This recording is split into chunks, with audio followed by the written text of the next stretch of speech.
Yun na. Basta. So, ano tayo? Back desktop experience tayo. Yung mga naghahanap ng pink na setup, ito na yun. So, bumili tayo ng pink na desktop, nasira yung motherboard, yung proc, bumili tayo ng additional, pero wala kasing pink na board no? Meron white. Kaso nung panahon na binibuild ko yun, medyo gusto ko na siyang matapos, kaya nag-stick ako doon sa original. Anyway, so lumalayo tayo sa topic, pero ito nga isa sa mga accessories ng pink build natin na binuo kay Bekbek or binubuo kay Bekbek. So ito na yung ito kasi nakita kong feeling ko maganda-ganda eh. So ayan, open natin.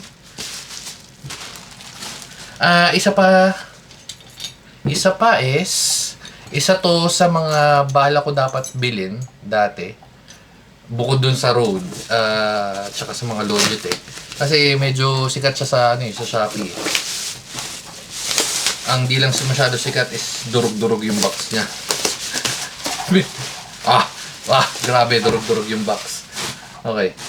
So lalagyan natin to rekta doon. Testing ba natin ng onte? Siguro, sige, testing natin ng onte. Ayan.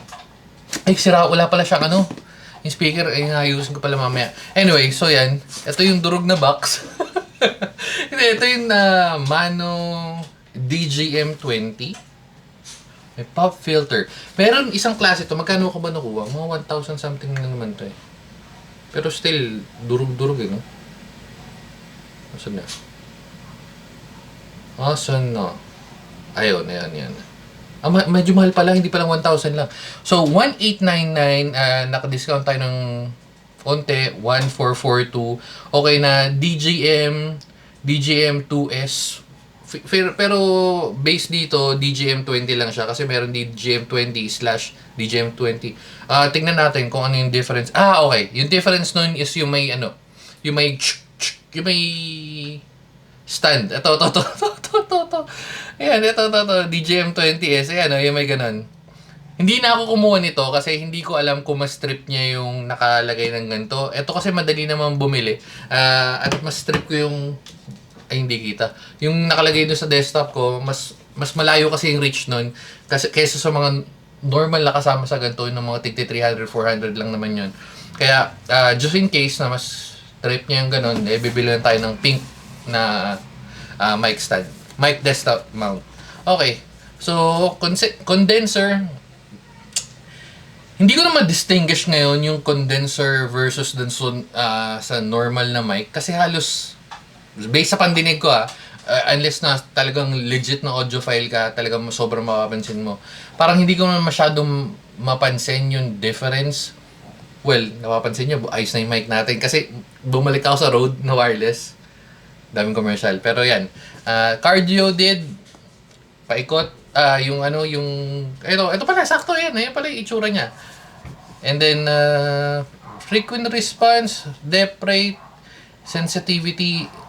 Oh, okay. 5 volts lang pala to. Okay. 5 volts lang pala yung mga ganito. Ngayon ko lang din nalaman. Anyway, so meron siyang noise cancelling. Ano tong real-time monitoring ng adjustable gain, controllable RGB lights, one button mute. Napaka-importante nito lalo na kung naglalaro ka or ginagamit mo sa office work. Just in case na gusto mong trash talkin yung kausap mo sa kabilang linya ng computer o sa kabilang computer But make sure na mapipindot mo bago mo siya trash talkin, ha? Mamaya, tinatrash talk mo, boss mo pala yun, o kaya, mga GG kayo, mga GG. Anyway, so, open na natin to. Yan. Alright. Mauno. Okay. So, kailangan natin ito, no? Or kailangan nyo rin ito. Manual. Yan. Pause nyo na lang. Daan-daan lang natin ng bagya. Button functions. RGB. Microphone placement. Talaga. Meron pa siyang Windows guide. Mac OS. Okay. Ito wala na to. Sa likod, meron pa coordination. Meron pa. Product list lang naman.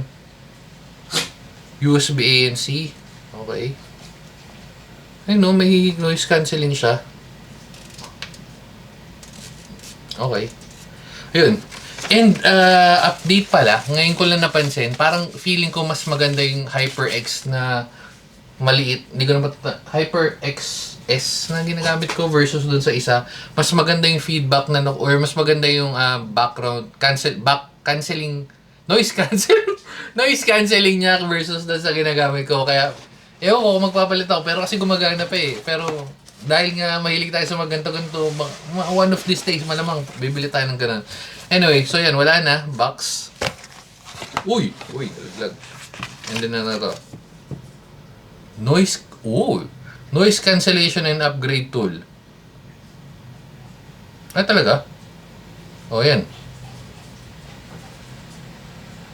Okay. Okay. Di ba? Meron pa siyang paganto. Ayan, Hindi ko sure kung lahat ng ganito or yung mga... Kasi may ganun di ba? Same brand, same model, pero yung iba, mas later na release. So, may mga additional na ganito. Ayan. Just in case, di ko alam kung gagana sa inyo, pero eto na yun. Okay, so punta na tayo dun sa main event, which is yung mic mismo. Ayan.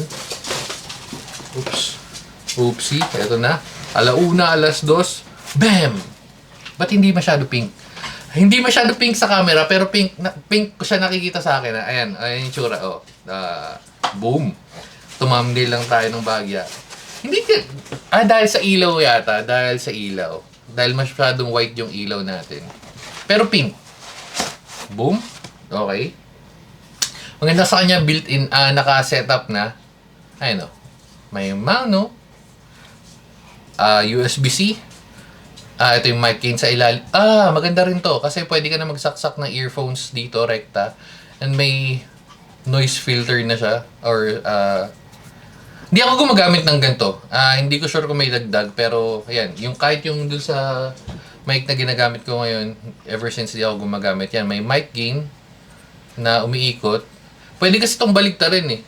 Depende sa setup mo. Tapos, check. Wala akong pagsasaksakan, man. Ayan, USB-A, USB-C. Ano to? At saka may JDAs. Yung para hindi mangamoy. Sige, testing natin. Lipat tayo doon sa PC niya. Ay, hindi. Sa PC ko na lang kasi hindi natin matetesting sa PC niya dahil walang speaker pa nakaset. Pero, yan. Punta tayo sa PC ko. Testing. Ayun. So, dito tayo. Ayan, sasaksak natin tong... hindi ko na ginamit yung kable niya kasi in essence, dapat gagana tong USB-C na to. Ay, ito pala may patagos pala siya. Goods. Yun. Okay, so may ilaw. Ganyan itsura niya pag na-setup niya. Saktong-sakto kakulay ng niya, setup niya. Mag-mute ba to? Okay. May naman, may... Ano tong isa? Ilaw.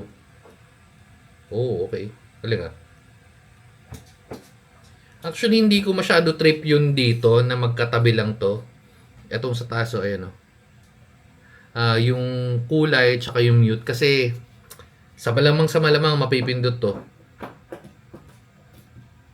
Ayan. At least sana isa lang. Kasi yung ditong sa HyperX na ginagamit ko, isa lang. Isang tap na ganun. Although, isang tap lang din naman to. Kaso, nandito rin yung sa kulay. Pwede naman siguro sa ibang part pero ayan.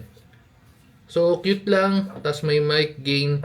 Yung mic gain hindi testingin ba natin? Hindi, ayahan na lang natin siya mag-testing. Tapos balikan na lang natin tong or mag-update tayo kasi halos pabuo na yung video yung desktop niya. Isang testingan na lang tapos pa-feedback na lang sa kanya. So dahil dyan, dito na natin tatapusin.